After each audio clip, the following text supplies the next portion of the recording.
Assalamualaikum warahmatullahi wabarakatuh. Bismillahirrahmanirrahim.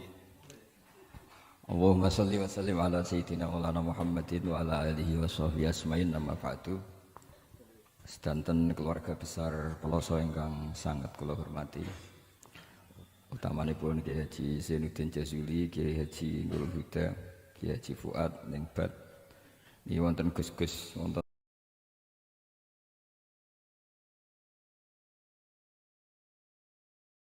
Gus Taif, Gus Fahim, Gus Makmun, wonten Mbah Kawula, Gus Kausar.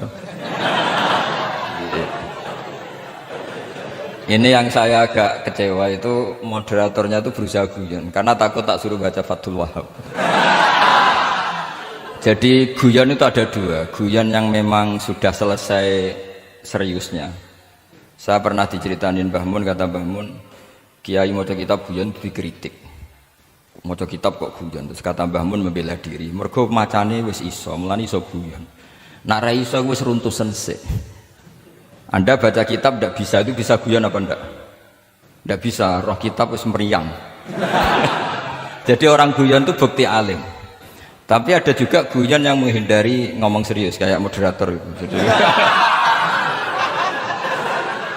Jadi ini masalah ya.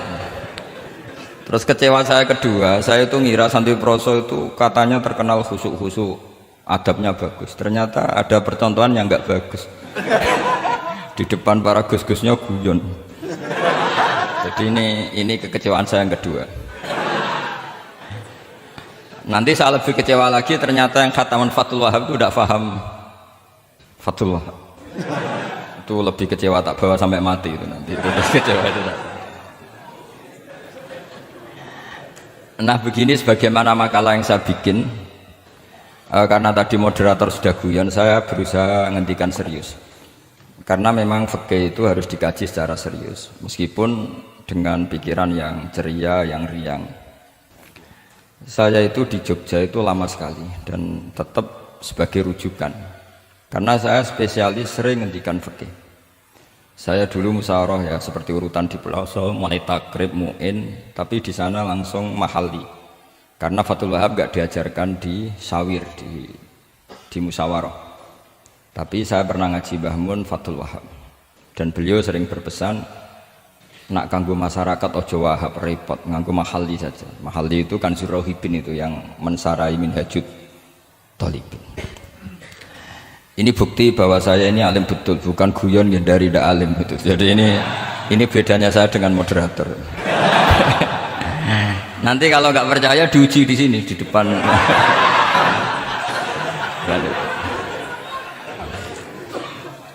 Saya ngaku alim itu bukan karena sombong, tapi keharusan. Karena begini ya, kalau kamu punya istri mau melahirkan, itu mesti nyari tulisan bidan. Barokahnya tulisan itu kamu tahu siapa bidan. Kalau kamu gigi sakit pasti cari tulisan dokter gigi. Sekarang kriminal kita adalah yang tahu Wahhab tidak menulis ahli Fathul Wahhab, ahli Fathul Qorib. Sehingga masyarakat itu susah nyari konsultan ahli fikih. Karena Santri Peloso tidak menulis di rumahnya ahli Fathul Wahhab, ahli Fathul Qorib. Loh itu penting supaya orang tahu. Setidaknya kenapa nyuwun sewu banyak, kalau saya boleh agak merovokasi, dan itu bagus, provokasi itu bagus kadang, tapi untuk kebaikan. Kenapa orang-orang lain itu menjadi rujukan? Karena mereka memaklumatkan diri, dengar gelar RC, MA, terus ahli fikih. Tapi kita yang ngaji Wahhab, khatam, musyawarah khatam, nggak nulis di rumahnya ahli Fathul Wahhab.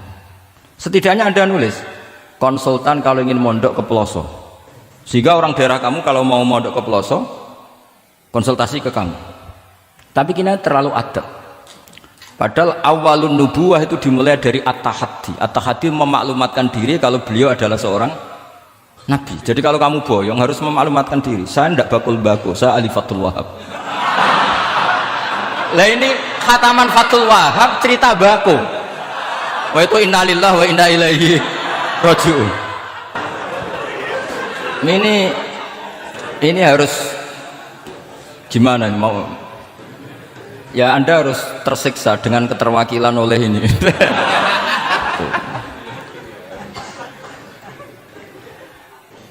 saya ini baca kitab banyak sekali, termasuk kitab Ithaf. Ketika beliau mensarai Ihya, itu cerita kitab yang saya baca fil fikhi itu dihitung mulai mazhab Syafi'i sampai Hanafi semuanya. Saya baca kitab tasawuf ini, jadi memaklumatkan diri. Awal dari nubuah itu memaklumatkan diri. Sehingga orang gampang nyari. Kalau orang bisa nyari bidan, nyari dokter gigi karena tulisan. Kenapa orang kesulitan nyari ahli Fathul Qarib? Kalau kamu ahli konflik tulis saja, konsultan spesial cerai karena pengalaman pernah cerai, tulis saja. Kalau ahli jomblo tulis saja, ahli perjodohan. Supaya orang tahu keahlian kamu di mana. Saya di Jogja memaklumatkan diri, saya bisa baca Wahab, saya bisa baca Bukhari, saya bisa. Bukan dalam konteks sombong, karena kebutuhan umat yang ingin tatap bu'u asari Rasulullah, mencari-cari asari Rasulullah itu terpenuhi. Yaitu dengan ngaji orang yang ahli. Tunjukkan kalau baca kamu benar dan sebagai solusi umat. Umat ini punya problem banyak. Dan kamu mengajar dengan manhaj yang jadi solusi, yang jadi solutif, yang bisa jadi jalan keluar. Tapi kita enggak, santri itu banyak keluar dari pondok, tapi karena miskin, sudah dari mbahnya bapaknya memang sudah miskin ya. Terus atas nama humol, atas nama ikhlas, terus sering menyembunyikan diri. Menyembunyikan diri, pura-pura ada alim, memang sebetulnya ada alim juga kadang itu. Akhirnya terus orang sampai nggak tahu kalau itu alumni pondok. Tapi ketika ada orang konsultasi sama pihak lain, mereka tersinggung karena kok gak ke dia? Mau ke dia gimana? Udah ada tulisannya, udah ada potongannya. Malah tadi cerita mbakku segala itu kan apa ya? Nah, saya ingin kembali lagi. Saya punya teks hadis yang riwayatnya seperti ini. Meskipun hadis itu misalnya dhaif, banyak aditnya, banyak penguatnya. Idza zuharatil bid'ah wal fitan. Sebagian ada tambahan wasubba ashabi. Fal yudhiril alim ilmahu. Orang alim harus menampakkan kealimannya.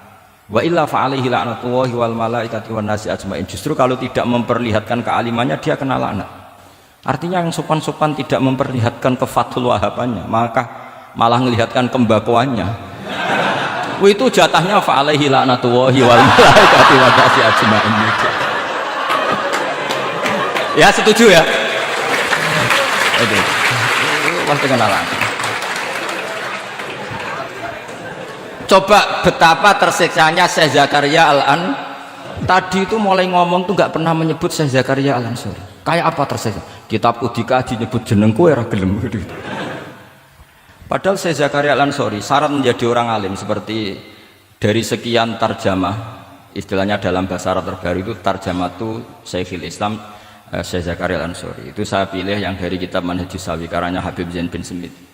Itu dari sekian manaqib yang saya baca di Sulaiman Al-Jamal di mana-mana paling menarik itu syaratnya jadi orang alim itu dua, punya guru alim, punya murid alim. Karena Anda akan tersiksa, sangat-sangat tersiksa. Ngaji sama gurunya takut disuruh baca, gurunya alim, mau ngorek ya meriang muridnya alim. Itu yang dialami Syekh Zakaria Al-Ansori. Sehingga beliau ngendikan duqiqtu baina hajaroini. Saya ini ditempa dua batu, cara Jawa digebek dua batu. Mau ngaji ya takut karena gurunya alim alamah yaitu pengarang Fathul Bari Ibnu Hajar Al-Asqalani. Mau mulang ya meriang mergo di murid alim alamah jenis Ibnu Hajar Al-Haytami. Dadi sampai ngaji ya persiapan, sampai mulang ya persiapan.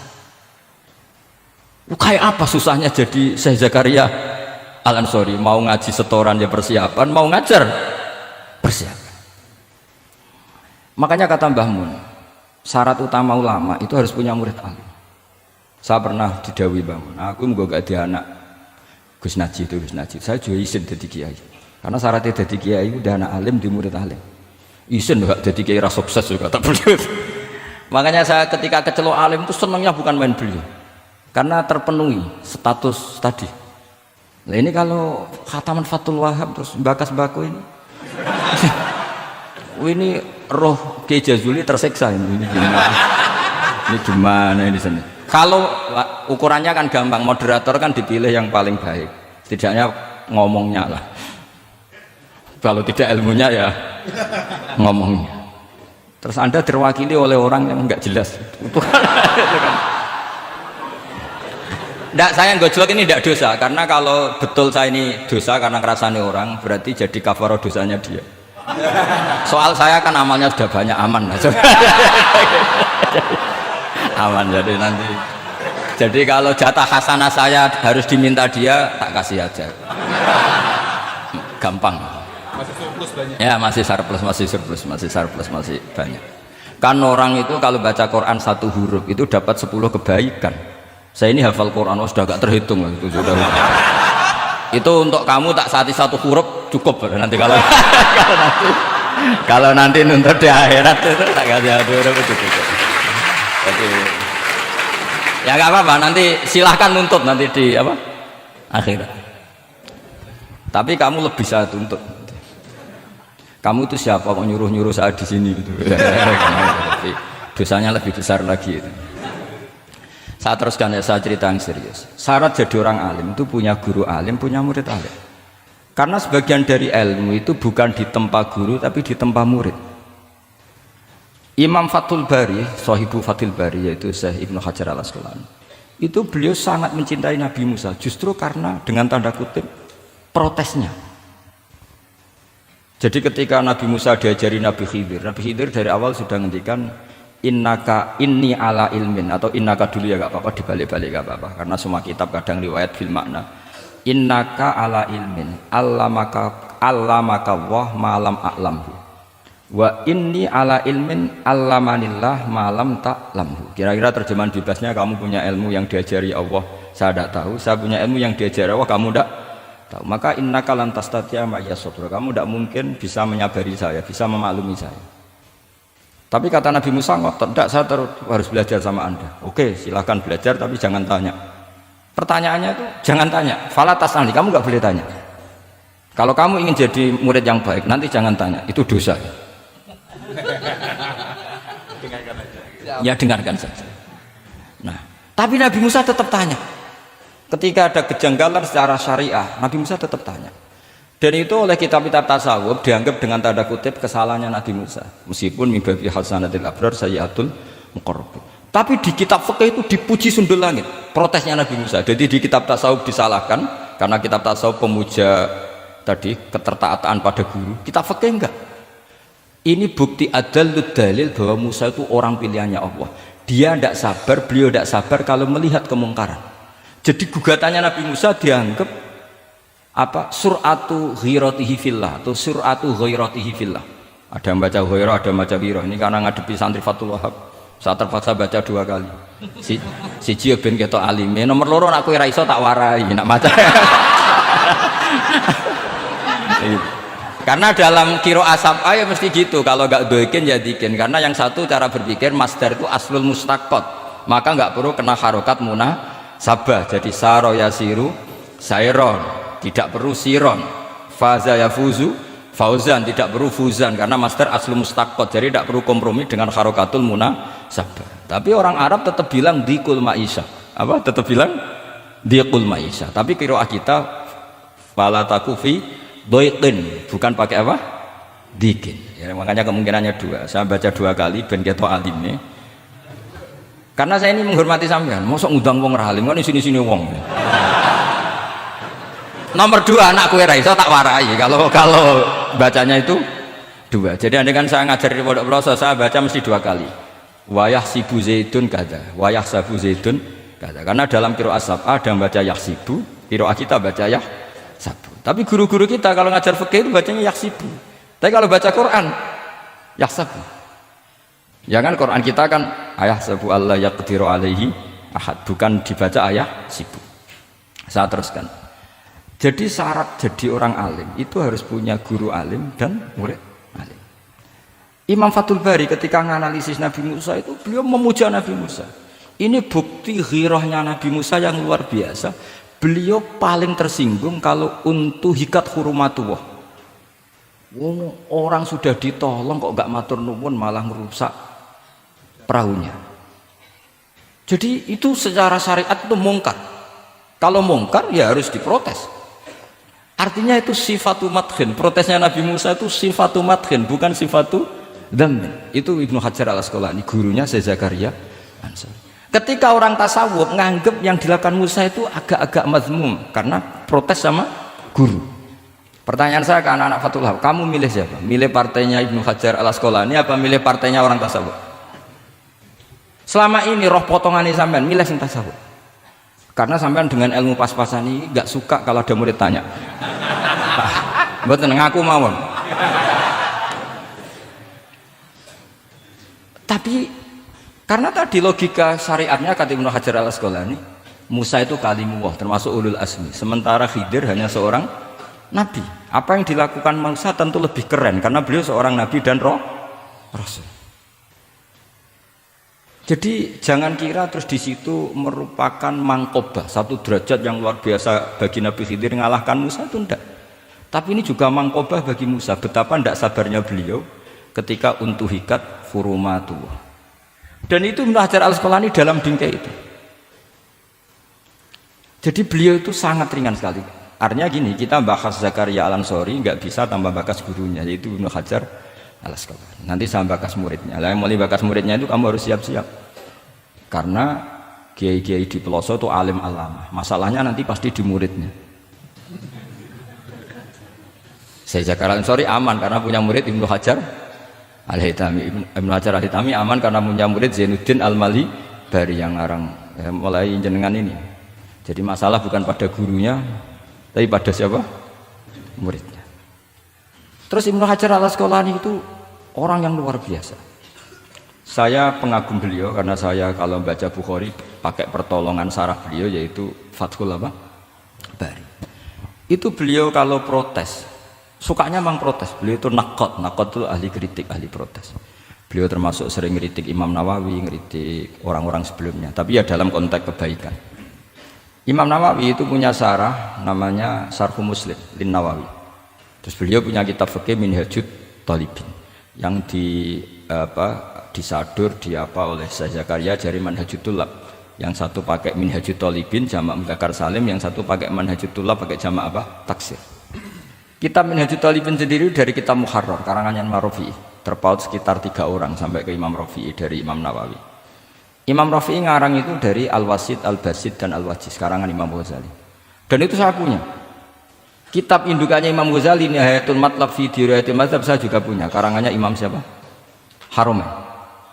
Terus sampai Mukhtasarul Muzani. Saya tadi sempat bawa kitab Mukhtasarul Muzani. Bareng ngerti ini kok jadi pengajian umum lemes ya. Waduh. Mau nyalahkan Gus Kausar Mbah nggak berani. Tapi saya tadi matur sama Gus Kevin, Gus ini kok jadi pengajian umum, enggak tahu. Sebenarnya saya ingin anak Wahab saja terus tak marahin terus pulang. Tapi di depan orang banyak kalau marahin kan nggak baik ya, sudah saya tak rileks saja. Tak ceritakan bukti keseriusan fikih itu dikarang. Misalnya begini, ini contoh Zakaria al-Ansori, saya Zakaria al-Ansori ketika dengan tanda kutip sering bilang wa takbiri bidzalik aula min takbiril asli kadan atau a'amu min takbiril asli kadan. Kenapa ada gugatan takbir?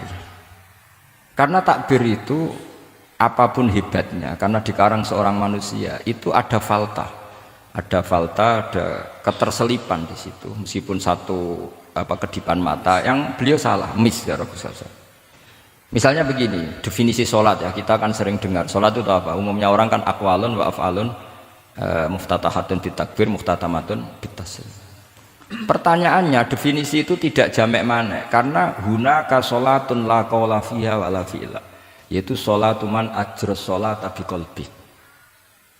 Kalau sholat itu adalah harus ada akwal, yaitu kayak baca Fatihah dan syahadat di tasyahud sani, harus detail, sama nggak boleh nyontohkan kayak tasyahud di tahiyat ula, itu kan hukumnya sunat. Kalau kamu nggak bakul-bakul harus tahu kayak tasyahud di tahiyat saniyah, atau karena yang tasyahud awal sunat.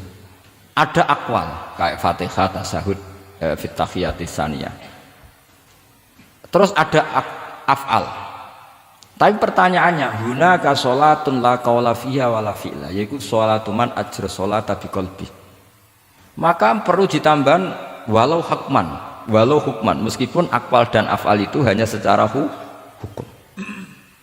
Karena kalau hanya itu tidak jamek manek kalau dalam bahasa mantek, atau tidak mutarid akis, tidak memasukkan semua fardun min afrodil mu'arraf.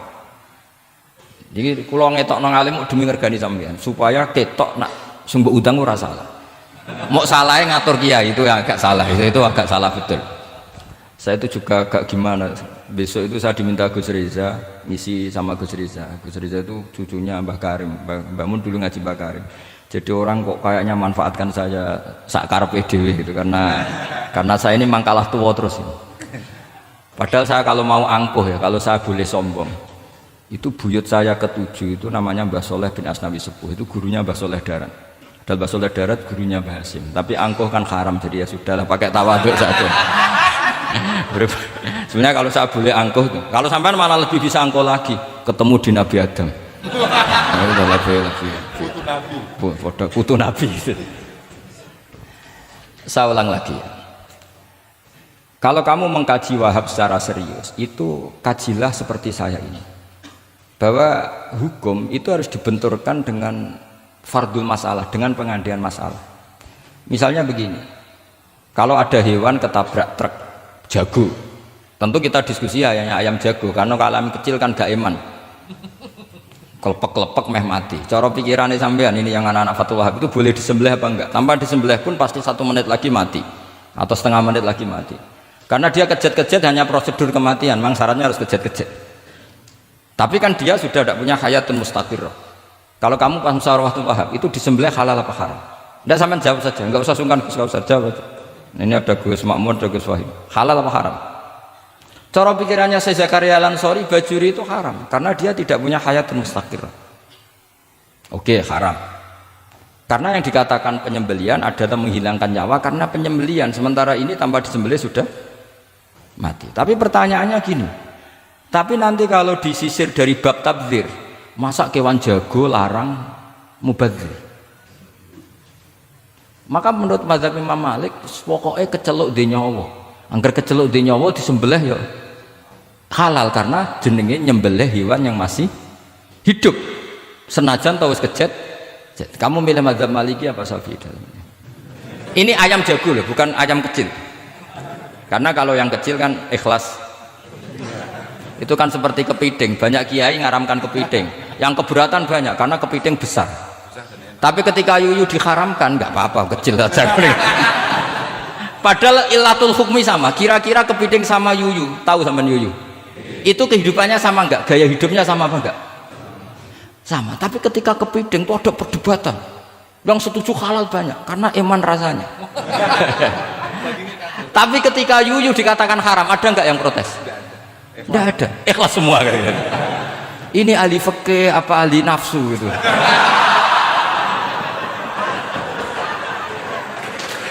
Jadi apa debat itu akhirnya nggak mutu kan?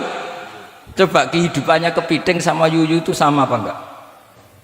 Sama. Kenapa kepiting mukhtalaf alaih kalau yang yuyu hampir semua kiai meyakini haram? Kenapa? Sama. Saya itu pernah betul ngalamin, saya mau pas jalan-jalan sama putri saya, ada ayam jago ditabrak truk, sudah kejet-kejet. Tanya orangnya, Gus ini halal enggak? Saya bilang untuk kamu halal. Lama-lama orangnya penasaran, kok untuk kamu, untuk hukum kok ada untuk kamu untuk... Akhirnya tanya, gak Gus mestine iku piye? Kon tak haramno ya ora siap, wong kon iman nggih Gus bener. Ya misale cara jenengan. Aku kiai kurang pegawean tapi ya mangan pitik kejet-kejet aku. Tapi ini logika ya, logika yang dibangun fikih. Fikih itu kalau bangun kaidahnya gampang. Fikih itu gampang sekali karena sesuai fitrah manusia. Misalnya fikih itu kadang saya baca itu ya tertawa. Coba orang wajib mandi karena keluar mani, ya sudah keluar mani wajib mandi. Sebetulnya keluar anak itu tidak ada hadisnya, nggak ada dalilnya. Tapi wajib mandi orang nifas itu karena mengeluarkan anak. Itu orang-orang fikih yang masih asli itu kalau bilang ya li anal walada manyun munakidun. Ya kadang-kadang sembrono. Ya enteng saja. Bah jenengan tak nonton tenan mengendikan gitu. Li anal walada manyun munakidun. Jadi sampean itu ya manion. Nah itu. Jadi khurujul mani itu ya punya far'ul hukmi yaitu khurujul walad. Sama-sama yujibul husla.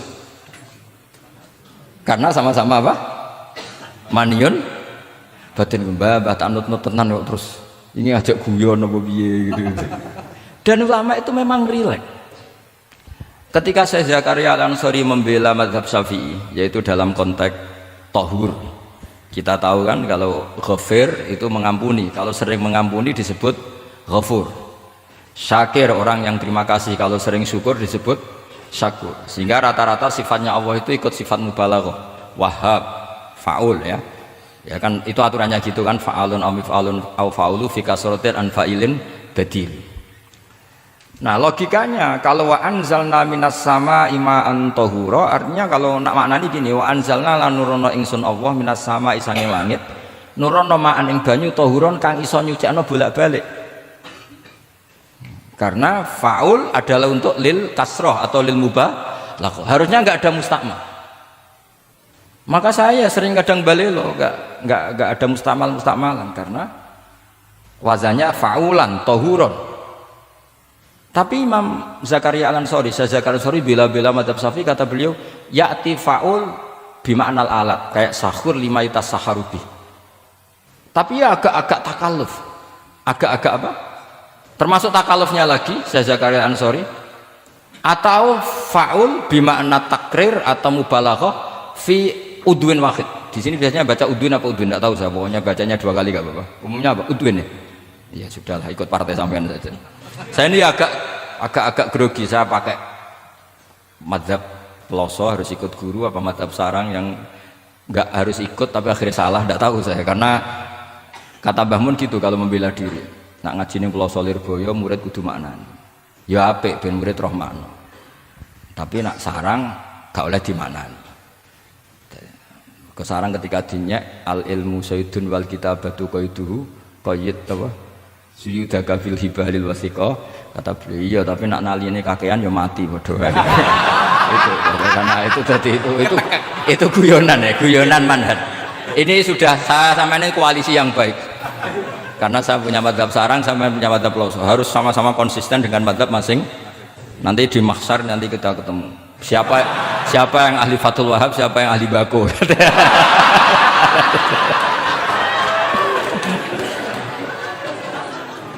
Nah, pikirannya Fathul Wahab kalau sampean khatam betul itu untuk takrir tapi fi udwin wahid, yaitu air yang sudah mensucikan ini misalnya masih bisa mensucikan ini, yang bisa mensucikan asal masih fi udwin wahid. Ya sudah, di situ saja takrirnya atau mubalaghahnya di situ, bukan ke anggota yang lain.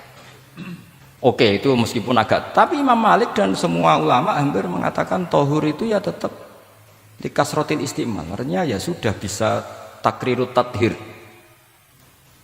Tapi yang bilang tadhir digugat lagi, digugatnya gini, tohur itu mubalaghah dari tohir bukan dari mutohir.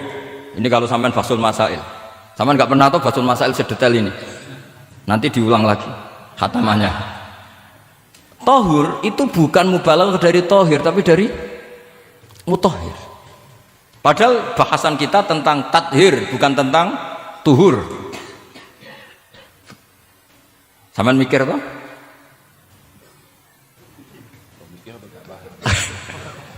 Nggak usah dijawab apa diterangkan? Apa ngaji lagi aja, nggak usah boyong dulu.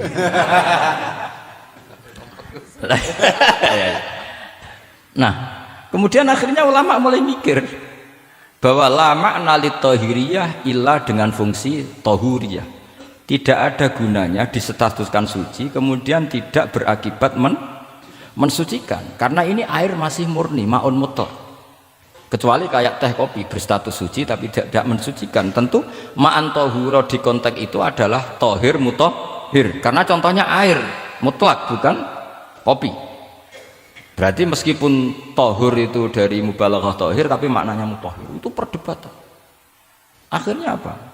Orang itu menjadi cerdas, terutama di era Ibnu Hajar Al-Haytami, karena beliau ahli fikir, beliau itu cerdasnya Masya Allah.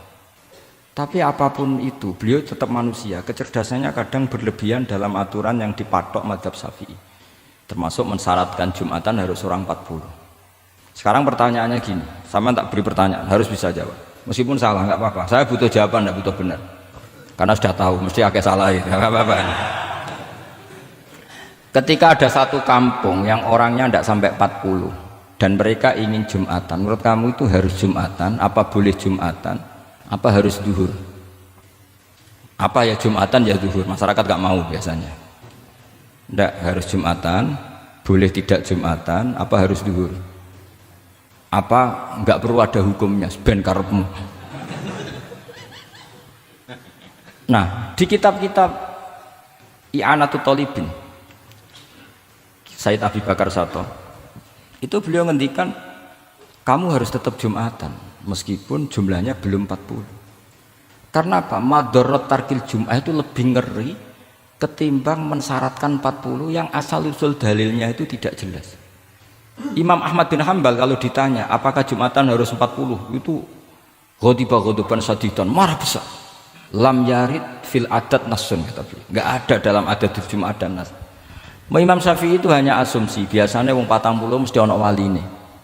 Tapi potongan-potongan gini meskipun sebanyak ini kan enggak, sampean menjamin enggak kalau ada 200 orang ada walinya ini?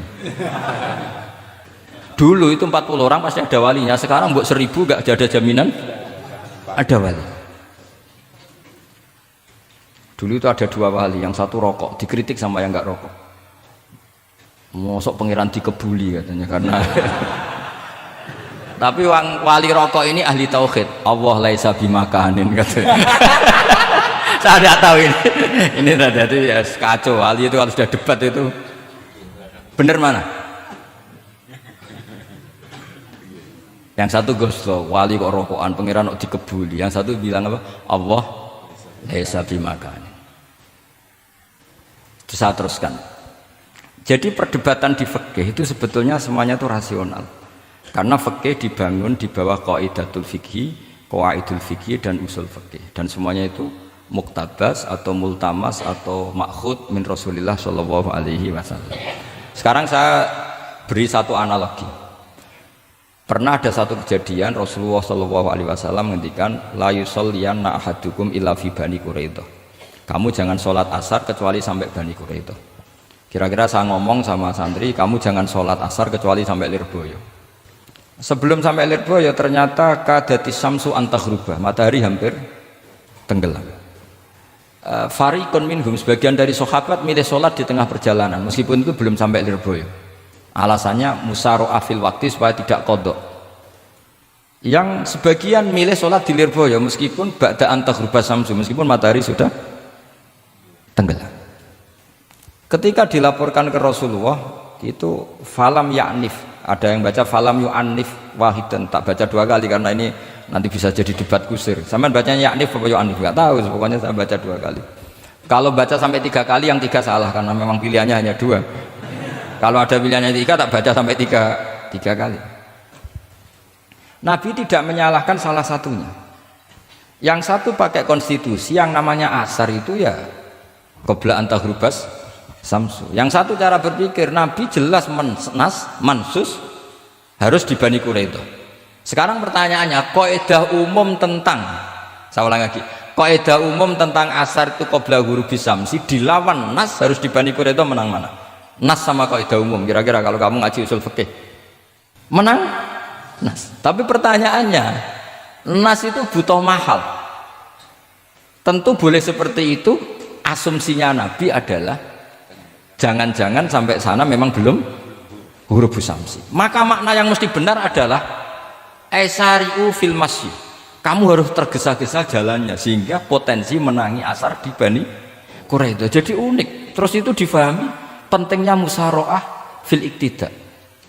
Jadi kalau anut Kanjeng Nabi harus musyaroah. Nah, musyaroah ini pula yang menjadi basis fikih. Makanya ulama dulu kalau ngarang fikih itu gampang sekali. Kalau orang tidak paham aja nggak bakat wali. Dulu fikih itu gampang sekali. Bagi yang gampang maksudnya, aman tidak usah itu.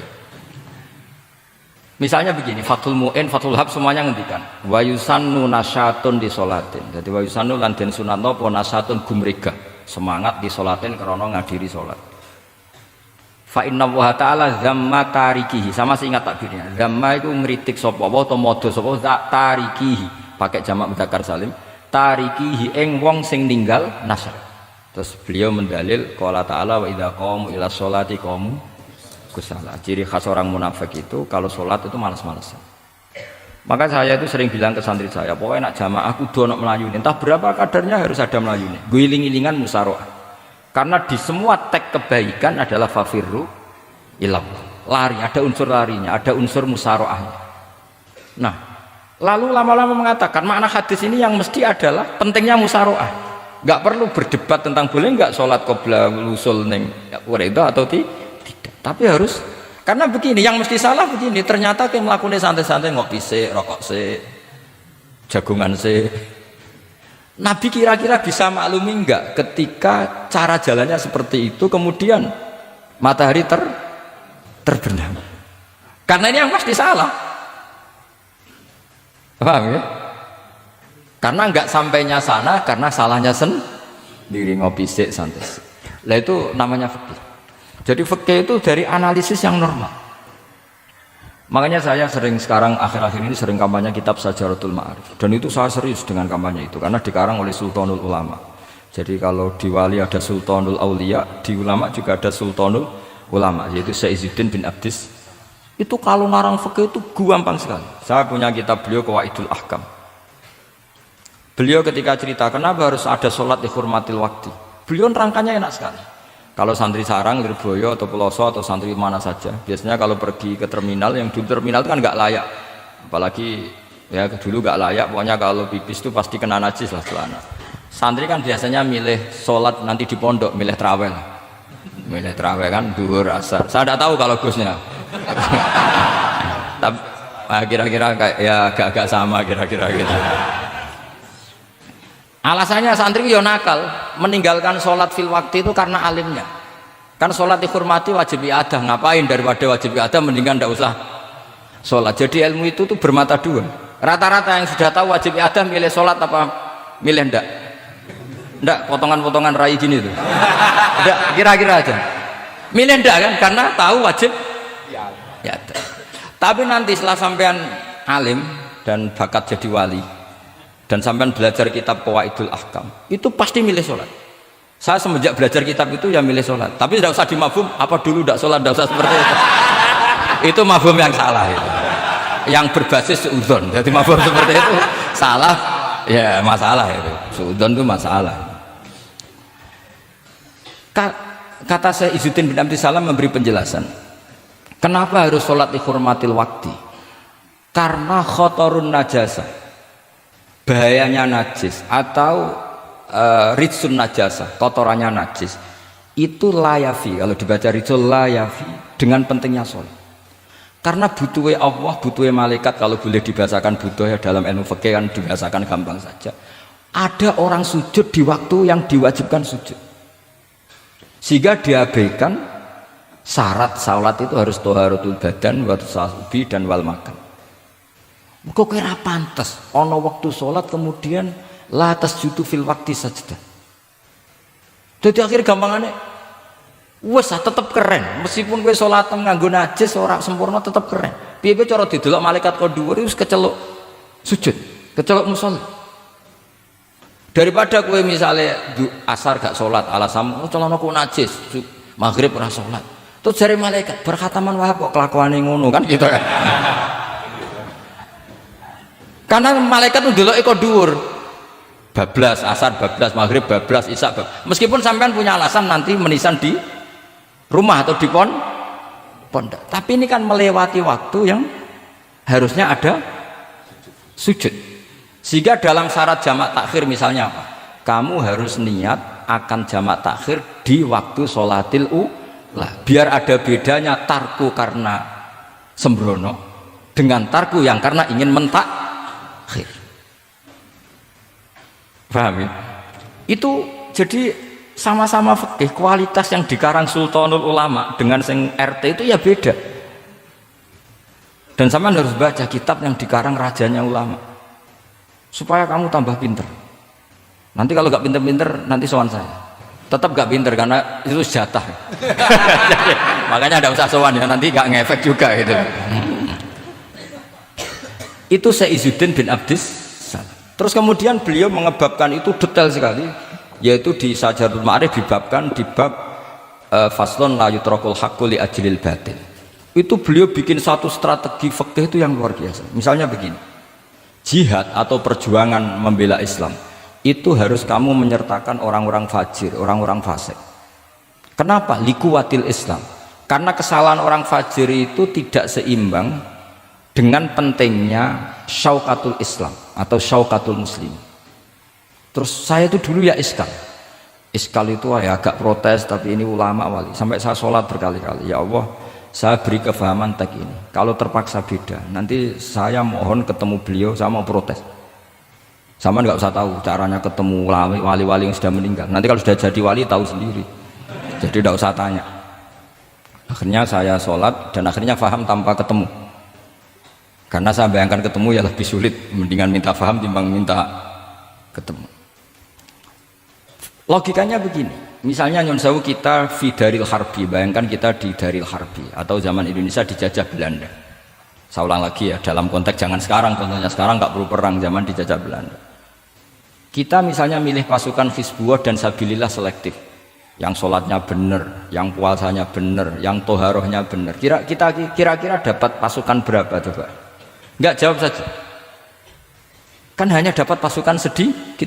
Sementara misalnya Belanda bisa pasukan banyak karena tanpa seleksi. Di sini nih hebatnya Rasulullah SAW. Kata beliau, wal jihadu madin mundu ba'athan ya Allah ila yaumil qiyamah sampai ila ayyuqatila akhiru ummati ad-dajjal la yubtiluhu jawru jairin wala aglu adilin. Sebagian riwayat langsung wal jihadu tetap wajib bun alaikum ma'akul libarin wa fajirin. Nah, penjelasan Nabi kenapa kita harus berjuang mengawal Islam meskipun harus ma'akul libarin wa fajirin. Ya kalau di isim fa'ilnya umumnya guru-guru kita baca barin, tapi untuk masdarnya untuk kebaikan bacanya apa? Birun. Nanti kamu protes, oh barun itu daratan Gus, kalau birun itu kebaikan. Aku itu macaku kamus luwih suwi, bocah kok sembrono. Saya ini karena meneliti kiro asap, jadi ini insya Allah kalau masalah lughat itu saya sudah bukan sawit lagi Fathul Wahab, sudah di atasnya itu. Sampai tidak usah tersinggung, biasa aja maksudnya. Karena ini kompetisi, kalau sama nggak cocok ya harus bersaing, jangan geremeng tok. Gus Pak sombong, tidak usah bilang gitu, saingi saja. Makanya saya terkenal alim itu seneng, karena senengnya itu tadi, yang ngidolakan saya ingin ikut, yang hasut kompetisi, jadi seru. Jangan yang hasut nyantet, wah itu gak fair itu. Itu gak fair, wah itu pasti ngadepi langit gitu. Nanti urusannya sama Allah. Gak sama saya, langsung sama. Saya ulang lagi ya. Ilmu itu harus dianalogi dengan fikih, dilogika dengan fikih, dikiaskan dengan fikih. Sekarang misalnya ada orang sok ikhtiar, wah perang kok ambek wong fasik gak enak gini-gini, wong fasik perilakunya gini-gini. Pertanyaannya adalah, kalau kita nyeleksi hanya orang soleh, kita dapat pasukan berapa? Misalnya zaman kita melawan Belanda. Sama sekarang kita ngawal pembangunan masjid, kadang yang nyumbang gak sholat, kadang yang nyumbang hasil korupsi, kadang yang nyumbang orang-orang yang cara muamalah babal kedua. Itu coba kalau kamu tolak, potensinya gini, ini sekaligus PR. Saya berkali-kali nyontohkan ini, sampean boleh tidak setuju, tapi nanti menghadapi saya di akhirat, tidak di dunia, di akhirat. Nanti kita sowan Allah bareng-bareng bener siapa. Loh saya tidak main-main, karena ulama dulu, sampean lihat di Mu'in di Fathul Wahab, kalau sudah ngendikan ulama, wahada madhabun al-qawwahabi, ini madhab yang saya siap ketemu Allah. Jadi ukuran madhab benar itu bukan diputuskan di sawit Fathul Wahab, tapi madhabun sing al-qawwahabi, madhab yang saya ketemu Allah dengan madhab itu. Misalnya gini, ada orang fasik lewat di depan saya, punya uang 1 juta. Delalah pas itu qadhafa fi qalbihi hubbal ulama. Misalnya. Pas itu delalah beliau senang ulama terus bilang gini, Gus Pak, uang ini tak kasihkan kamu 1 juta. Dia fasik, misalnya terkenal syaribul khomri. Saya ini menurut pertanyaan saya, ini jawab saja. Kamu salah nggak apa-apa.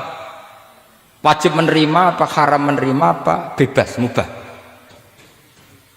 Ayo milih di polling. Nggak usah sungkan Gus Kausar. Ini beliau posisi senior, milih nerima apa nolak, wajib apa sunat, sunat apa wajib.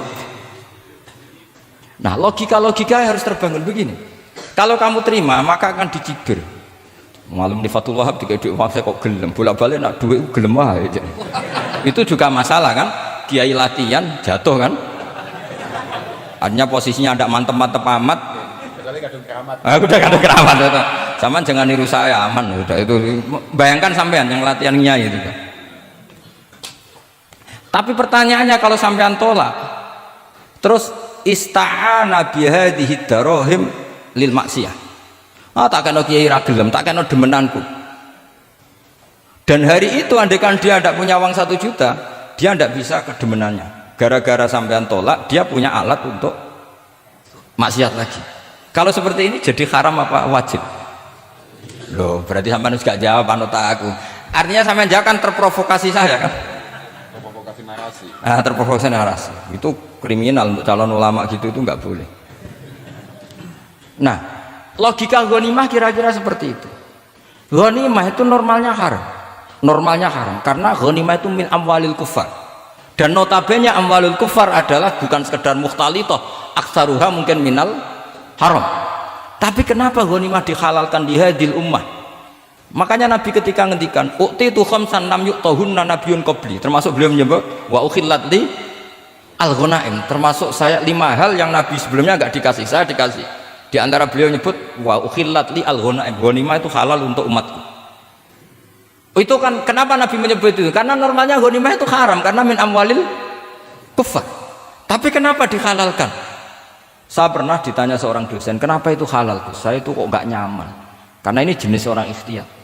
Terus saya bilang gini, andai kan kamu digarong sama garong, kemudian garong itu bawa senpi, bawa pedang.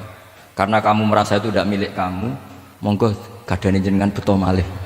Wah ya tidak bisa Gus, nanti dipakai garong lagi sama amwalul kuffar.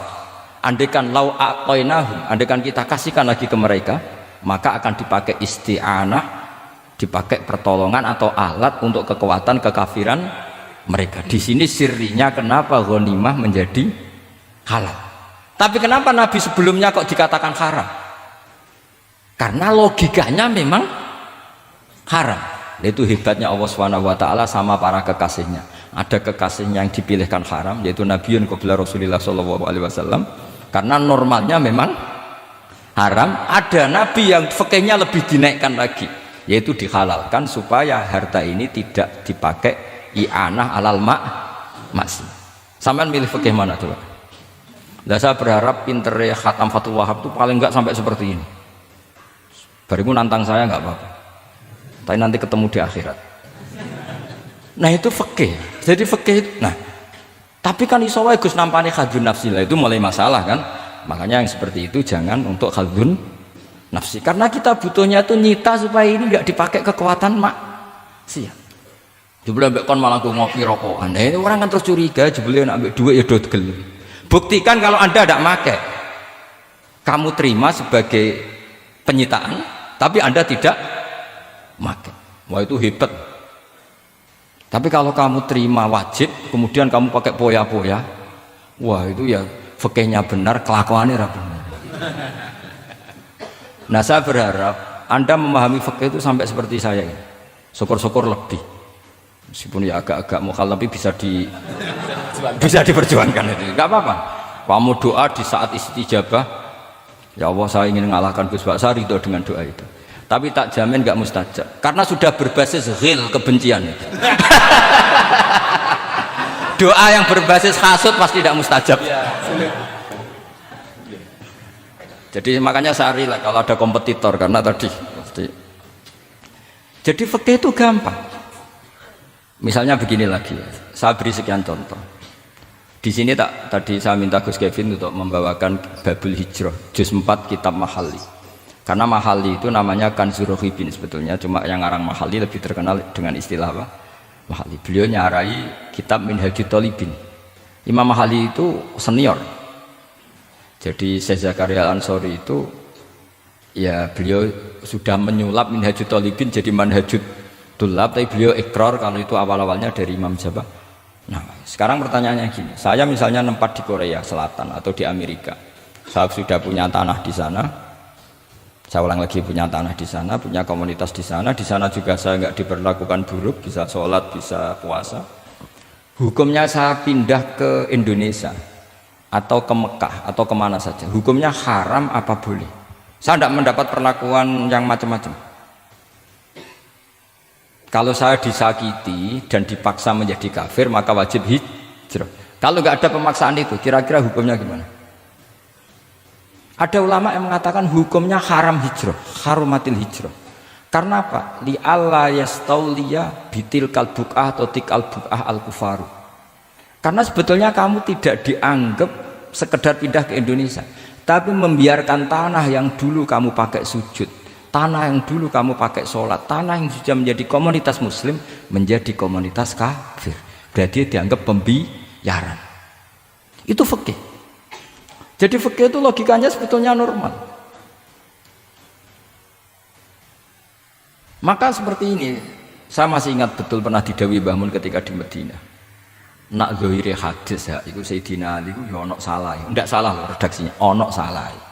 Mergo Nabi sering muji wal Madinatu khairun lahum law kanu ya'lamun. Madinah adalah kota terbaik. Sataftahuna kadza wa kadza, Nabi sampai gitu. Tapi Nabi selalu ngendikan wal Madinah khairul. Tapi Sayyidina Ali tetap pindah ke Irak, Kufah ya, zaman itu terkenalnya istilahnya Kufah karena belum ada istilah Irak. Ke Kufah. Pindah ke Kufah, kemudian beliau menyebarkan Islam di Kufah. Terus punya murid awal namanya Hasan Basri, murid paling sukses. Itu orang-orang Basrah, bukan orang Temanggung, orang Basrah. Itu orang Basrah. Semua riwayat mengatakan itu orang apa? Basrah. Jelas bagul-bagul. Bukan. Itu sangat jauh dari. Nah, karena Hasan Basri murid paling sukses ini pindah ke Basrah, maka ilmu setelah itu Basrah. Sehingga idza ikhtalafatil Kufah wal Basrah quddimatil Basrah. Akhirnya menyebar sampai Baghdad, jadi kubbatul Islam. Orang bisa dikatakan alim kalau sudah dikatakan alim di Baghdad. Termasuk Imam Syafi'i itu ngajinya di Baghdad. Padahal beliau lahirnya di Gaza. Huzza itu kalau sekarang itu apa? Gaza. Askolan itu juga Palestina. Nah, dawe Mbah Mun. Tapi Sayyidina Ali itu wong alim. Saiki nak wong Islam tengok-tengok ning Madinah berarti membiarkan bumi Allah di sana-sana itu tanpa ada Islam. Akhirnya Sayyidina Ali tidak mengikuti dohire hadis. Tentu Nabi Sayyidina Ali pasti mengikuti hadis, tapi hadis wal Madinatu khairul lahum law kanu ya'lamun itu ada konteksnya. Keluar dari Madinah linasril ilmi itu juga ada konteks. Sehingga kenapa dulu ketika futuhat, saya ulang lagi ketika futuhat, itu banyak sahabat yang sudah di Madinah mapan, ketika Mekah sudah takluk 100%, sama Sayyidina Umar ditawari, halla roja'tum ila Makkah tatufuna bil baiti kada wa kada wa fadliyatu sholat fil haram ka alfi sholatin fi, itu dipuji-puji. Mbok yo pindah ke Mekah, Mekah sekarang sudah milik kita, sholat di Mekah itu ka alfi sholatin kada wa kada. Tapi kata para sahabat yang sudah di mana-mana, di Persia, itu kalau sekarang Iran, di Lebanon, di Syam kalau dulu, kata beliau-beliau itu paling banter kalau saya di Mekah ibadahnya tawaf. Tapi kalau di negara-negara ini adalah nasrul Islam. Wa nasrul Islam itu da'bul ambiya. Bihada ursilatir rusul. Karena nasrul Islam itu para rasul diutus. Akhirnya mereka terus hidup di mana-mana. Termasuk muridnya Sayyidina Ali, menurut sebagian cerita terus pindah ke Baros ini. Kemana? Baros. Jadi Islam pertama di Indonesia itu muridnya Sayyidina Ali yang di Sumatera itu. Nah, pertanyaannya adalah, kalau kamu punya murid atau anak pamit mau kuliah di Jerman atau di Australia, kamu milih melarang apa menyuruh? Kalau melarang, kalau menyuruh takut katut perilaku barat. Kalau melarang berarti kamu membiarkan Jerman tanpa ada yang sujud. Padahal semua bumi diciptakan Allah, ju'ilat lanal ardu kulluha masjidan. Lah itu fikih. Fikih akan berdebat untuk hal-hal seperti itu. Ini saya beri contoh. Ini masih ada waktu 10 menit. Ya, jangan lama-lama nanti malah bingung. Yang bingung tidak sampean, saya juga ikut bingung nanti kalau kelamaan. Tidak, supaya ini logika ini apa? Logika fikih ya, fikih yang ini tadi sudah halaman 227 ya. Ini tidak supaya sampean tahu, karena saya pernah belajar detail ya, tentang Mahali sama Qalyubi. Ini kalau di kitab ini halaman 227 ya, tentang juz 4 ya, halaman 227 juz berapa? 4. Saya beri contoh ya, ini supaya clear ya masalah posisi kita. Jadi misalnya sama orang Indonesia pindah ke negara lain terus Indonesia kemudian ditempati orang-orang yang nggak benar, berarti kamu ikut tanggung jawab. Saya baca Bismillahirrahmanirrahim.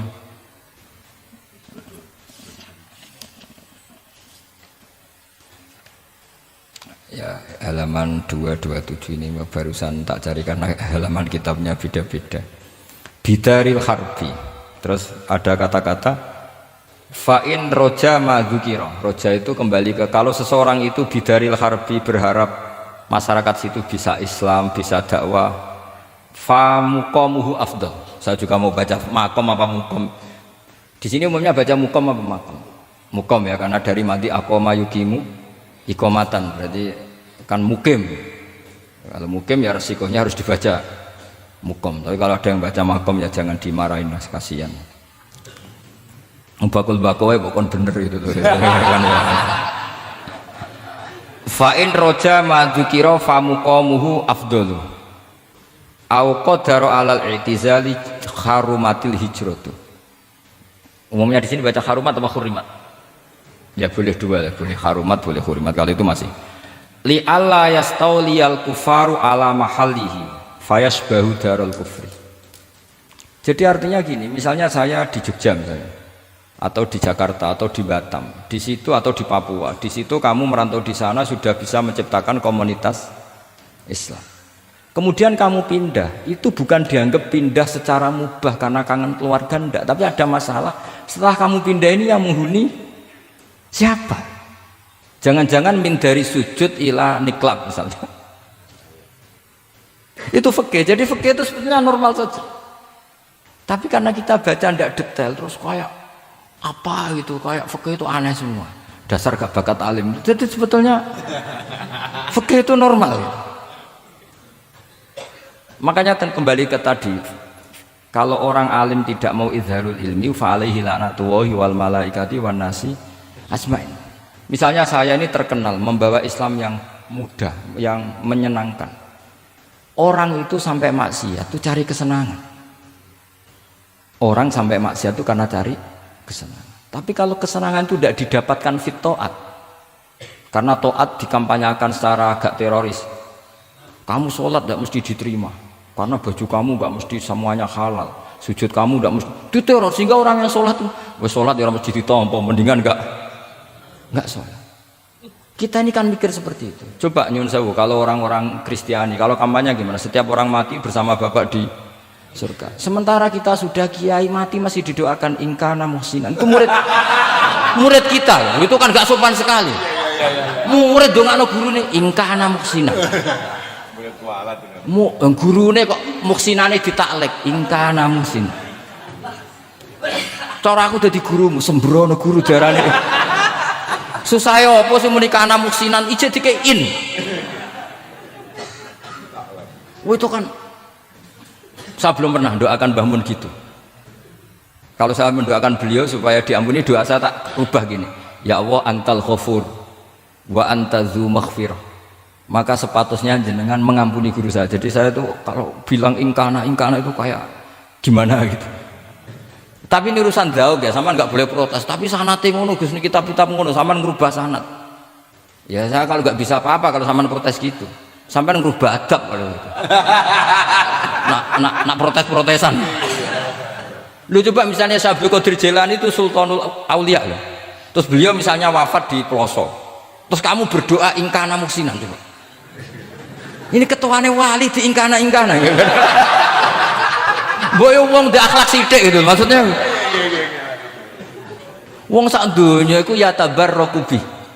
Ya tabarraku nabi. Saiki ditaklek ingkar. Saya tuh belum pernah doain guru-guru dengan, meskipun saya tahu itu doa yang, karena pilihannya gini, misalnya sampai protes, Gus wong sanate ngono. Jangan-jangan mancen apalam mau ikut tok.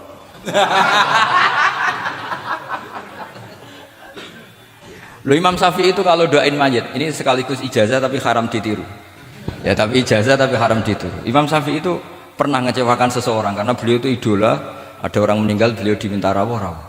Doanya hanya gini toh, ya Allah, engkau itu tetap menjadi Tuhan meskipun tidak menyiksa orang ini. Jadi menyiksa orang ini tidak kebutuhan engkau. Kalau tidak jadi kebutuhan engkau ya tidak usah dilakukan, Gus. Itu terus pulang keluarganya gerembang, iki piye donga ngono tok. Tapi satu keluarga itu diimpeni mayat itu diampuni gara-gara doanya Imam Syafi'i. Ya Allah, anta ghaniyun, anta itu ghaniyun an adzabi. Engkau tidak perlu menyiksa orang ini. Engkau tetap Tuhan, tanpa menyiksa orang ini tetap Tuhan. Jika itu tidak kebutuhan engkau, ya sudah tidak usah dilakukan. Terus iya. Jadi kalau saya doain guru-guru, ya Allah sifat ghafur engkau itu pasti efektif. Nggak mungkin sifatnya jenengan kok boten tembus. Ya sudah, ya seperti itulah ya Allah.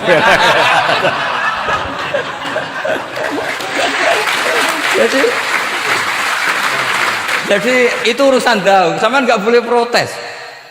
Gus kok ngawur istiadat itu bukan ngawur. Saya ini orang waras. Punya rasa takzim sama guru sama para wali. Sementara kamu yang berdasar sanad tadi, jangan-jangan menghafalan kamu hanya itu. Ayo milih mana? Saya bukan bikin ajaran baru, ndak, ini cerita rasa. Cerita apa? Rasa. Dan itu di hadis-hadis gitu. Nabi itu kalau manja sama Allah gitu. Kalau ada orang salah terus kemudian diadzab, kata Nabi, anta akram min ayu adzibahu marroten. Ini di dunia sudah pernah engkau beri sanksi ya Allah. Anta akram min ayu adzibahu marroten. Tapi kalau belum disiksa kemudian dia aman-aman saja di dunia, engkau itu akram, engkau sudah mulia, gak pantas sudah menyelamatkan di dunia, kemudian jenengan dendam di akhirat masih. Jadi masih nyiksa lagi. Itu Nabi itu kalau sedang manja dengan Allah itu akhirnya ya baik semua gitu. Lah saya jenis ulama yang partai itu. Partai itulah kira-kira seperti itu.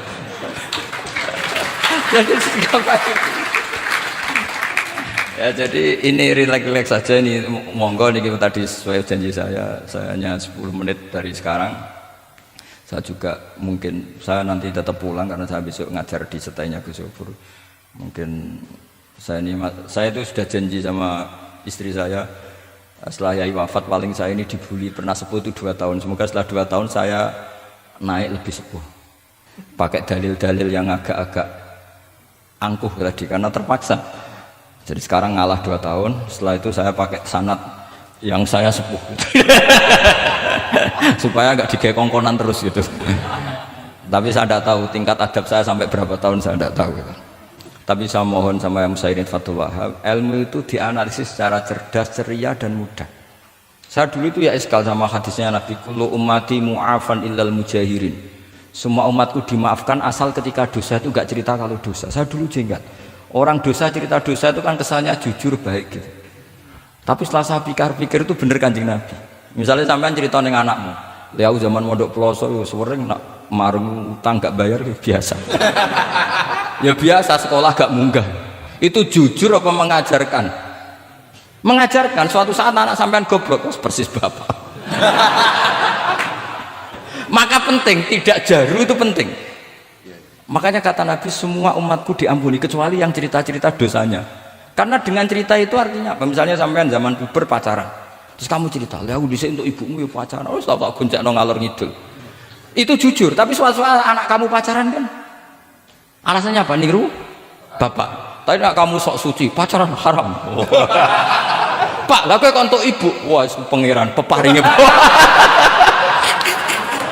Lo kan nyerah bodoh nih, Pak. Wah itu peparingnya pangeran. Gak pacaran Pak. Oh pacaran haram tuh. Kena muni orang kan bodoh nih. Pacaran haram tuh. Aku untuk bojo peparingnya Allah.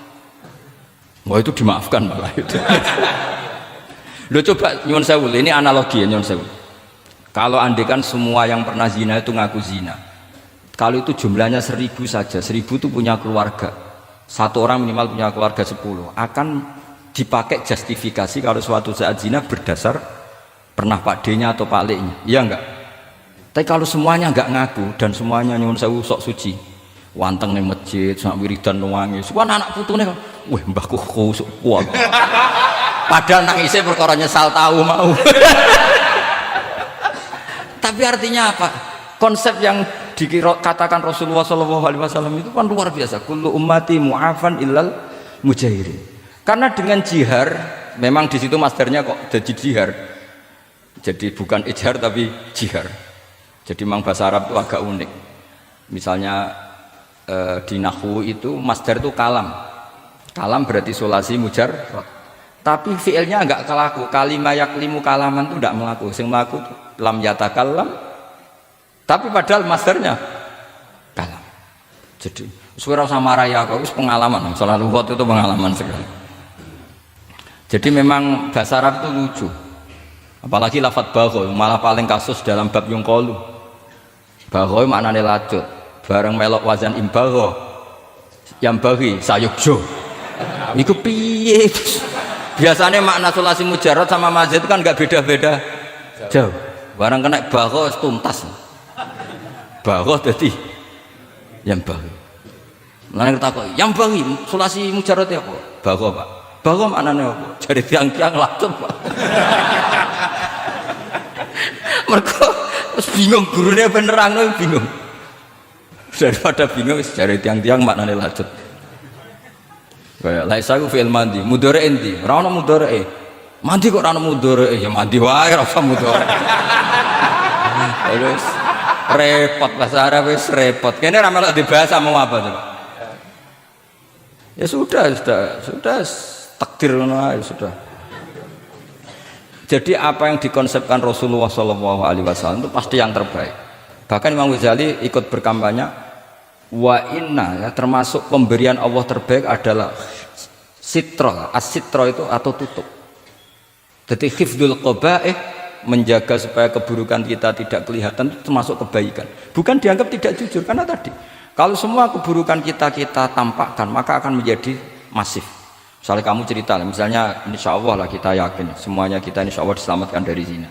Misalnya cerita dosa yang kecil-kecil saja, misalnya ini pondok utang rambayar atau rokokan, gak jamaah. Terus kamu ceritakan anak kamu, itu bukan jujur, mesti sebagai alat.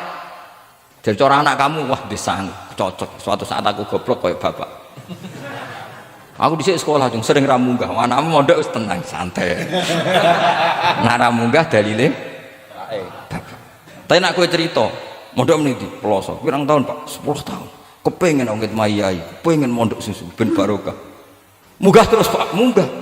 Maksudnya orang munggah kelas, munggah apa wae pokoknya. Wis temenan. Karena itu bahaya, makanya kullu ummati mu'afan. Ma'is ketika ngaku zina itu Nabi itu enggak menolak sampai 4 kali. Ma'is yang memaksa Nabi supaya beliau melakukan rajam, eksekusi. Semua ketika meminta saran sama sahabat halla satarta bidzalik, kamu tidak usah cerita karena tadi logikanya kalau ada ma'is ya jangan-jangan yang lain juga ya, itu kan menimbulkan macam-macam. Itu hebatnya Islam, malah kita diajarkan awamastur aurati wa amin rawati. Kayak apa baiknya Islam. Tapi kita sekarang karena tidak baca hadis lalu ada gerakan jujur, mari semua meresapi dosa masing-masing, kamu pernah ini istighfar terus nangis. Jebule gerakan ngono iku ya nyun sewu ya ono duwike kan yo repot. Ndak usah seperti itu, ikuti hadis Rasulullah sallallahu alaihi wasallam bahwa termasuk nikmatnya Allah taala itu adalah tertutupi semua kesalahan-kesalahan kita. Dan itu barokah bagi hadaddin karena kesalahan tidak muncul. Loh itu sudah untung, agama sudah untung. Ketika kesalahan tidak munculnya agama sudah ikut diuntungkan. Coba kalau semua yang maksiat itu kelihatan, kan seakan-akan hadil ardu mamlu'ah bil masih. Tapi ketika maksiat itu sembunyi-sembunyi, kemudian sang syiar itu azan pengajian, kan bagus. Sama nggak boleh protes, tapi itu kan tidak jujur. Ya bukan masalah jujur dan tidak, ini satrul qabaih. Lain namanya siasa. Namanya apa? Siasa. Siasa itu tidak harus politik. Tentang negara, kita mengelola diri kita sendiri butuh apa? Butuh siasat. Jadi misalnya kamu cerita kebaikan kamu kepada anak, biar kebaikan itu ditiru. Tapi kalau anak kamu tanya, Pak, sampai nanti salah, itu sesuatu yang paling saya takutkan, karena aku sering naudzubillah minas salah. Tapi bapak pernah salah enggak? Itu pertanyaan enggak penting. Karena tadi bahaya. Lu harus enak, maksudnya beragama seperti ini tuh enak. Kullu ummati mu'afan illal mujahidin. Itu kan luar biasa. Jadi semua umatku itu dia ampuni asal tidak cerita-cerita. Misalnya gak cerita ke anak, cerita ke teman. Aku di gendaan, tahu tak ambung.